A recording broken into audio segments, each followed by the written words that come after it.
សូមជូនរឿងឆ្កែនិងឆ្មាឆ្កែនិងឆ្មារស់នៅក្នុងផ្ទះជាមួយគ្នាប៉ុន្តែសត្វទាំងពីរក្បាលនេះមិនដែលត្រូវគ្នាទេមួយថ្ងៃឆ្កែតែងតែដេញចាប់ឆ្មារហូត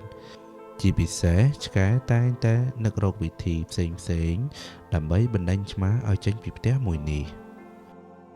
ថ្ងៃនេះអញមិនឲ្យឯងឡើងលើផ្ទះជាដាច់ខាតឆ្កែបានគិតក្នុងចិត្តថ្ងៃនេះម្ចាស់របស់ឆ្កែនិងឆ្មាមានកម្មវិធីជប់លៀងមួយដែលមានអាហារជាច្រើនតម្រៀបនៅលើផ្ទះឆ្កែដែលសម្បូរដោយល្បិចកលបានមកប្តេជ្ញាខ្លួននៅមាត់ចន្ទាដើម្បីរារាំងមិនឲ្យឆ្មាលួចចូលបានឆ្កែប្រើកែវភ្នែករបស់ខ្លួនសម្លឹងគ្រប់ទិសទី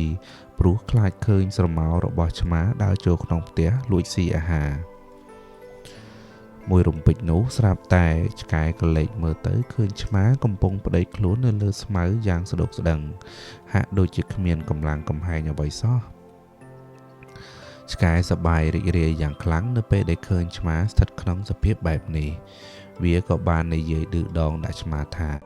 អោឆ្មាដ៏គួរឲ្យអាណិតទីបំផុតឯងនៅតែមិនអាចយកឈ្នះខ្ញុំបានសំឡេងឆ្កែព្រូដែលអាចស្ដាប់បានថាជាសំឡេងសើចចំអកបានធ្វើឲ្យឆ្មាដឹងខ្លួនឡើងប៉ុន្តែឆ្មាគ្មានកម្លាំងតបតឡើយព្រោះឆ្មាបានរត់គេចចេញពីការដេញចាប់របស់ឆ្កែប៉ុន្មានថ្ងៃនេះឡើងខ្សោះខ្លួនទៅហើយឆ្កែបានឃើញឆ្មាមិនស្រដីក៏រឹតតែបានចិត្តហើយនិយាយថាថ្ងៃនេះម្ចាស់របស់យើងមានអាហារច្រើនណាស់តែគួរឲ្យស្ដាយគ្មានចំណែករបស់អាឆ្មាឯងទេឆ្កែនិយាយហើយក៏ដើរចេញទៅឯឆ្មាដឹងខ្លួនថាគ្មានកម្លាំងក៏ព្យាយាម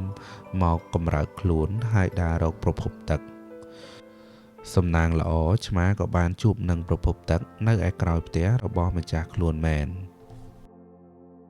ខ្ញុំអាចរស់បន្តទៀតបានហើយឆ្មាមានអារម្មណ៍ត្រេកអរពេលបានផឹកទឹកដើម្បីបានកម្លាំងខ្លះក្នុងខ្លួនតែក៏មានអារម្មណ៍តូចចិត្តព្រោះមិនអាចតតាំងនឹងឆ្កែបានថ្លែងពីឆ្កែវិញប៉ុន្មានថ្ងៃក្រោយមកឆ្កែក៏ត្រូវម្ចាស់របស់ខ្លួនចងទុកមិនឲ្យដើរចេញទៅណាទេឆ្កែមានអារម្មណ៍ងឿងឆ្ងល់ខ្លាំងណាស់ព្រោះមិនដឹងថាហេតុអ្វីបានជាម្ចាស់របស់ខ្លួនធ្វើបែបនេះនាពេលប្រឡប់បន្តិចឆ្កែក៏ដេកលក់ហើយឆ្មាក៏បានឃើញស្ថានភាពរបស់ឆ្កែក៏មានចិត្តសង្វេគយ៉ាងខ្លាំងប៉ុន្តែស្រាប់តែភ្លាមនោះឆ្មាបានឮការសន្ទនារបស់ម្ចាស់ពុកយើងលេងឆ្កែវិញទៅកុំយកវាមកធ្វើគ្រឿងក្លែមអីទេអាឆ្កែនឹងវាគ្មានបានជួយស្អីទេវាគិតតែពីស៊ីគ្មានបានប្រយោជន៍ស្អីសោះស្អែកនេះពុកមានមិត្តចាស់មកលេងហើយបើមានស្រាអត់គ្រឿងក្លែមវាដូចមិនសមសោះឪពុកតបកូនវិញដោយមានចិត្តសម្រេចថានឹងយកសាច់ឆ្កែធ្វើជាអាហារសម្រាប់ថ្ងៃស្អែកឆ្មាឮបែបនេះក៏កើតសេចក្តីផិតភ័យក្នុងចិត្តហើយក៏ព្យាយាមរកវិធីជួយឆ្កែនៅពាក់កណ្ដាលយប់នោះឆ្មាបានលួចចូលទៅជួយស្រាយចំណងឲ្យឆ្កែហើយប្រាប់ទៅឆ្កែថាឯងរត់ទៅចោះបើចាស់យើងនឹងយកឯងទៅធ្វើជាអាហារនៅថ្ងៃស្អែកនេះហើយឆ្កែត្រេកអរដែលបានគេចផុតពីសេចក្តីស្លាប់ហើយបំរុងនឹងរត់ទៅភ្លាមប៉ុន្តែក៏តបមកឆ្មាវិញថាឆ្មាឯងចង់ទៅជាមួយនឹងខ្ញុំទេខ្ញុំគិតថាថ្ងៃណាមួយឆ្មាឯងក៏អាចត្រូវចាប់ដូចជាខ្ញុំដែរឆ្មាឮហើយរៀងរាចិត្តបន្តិច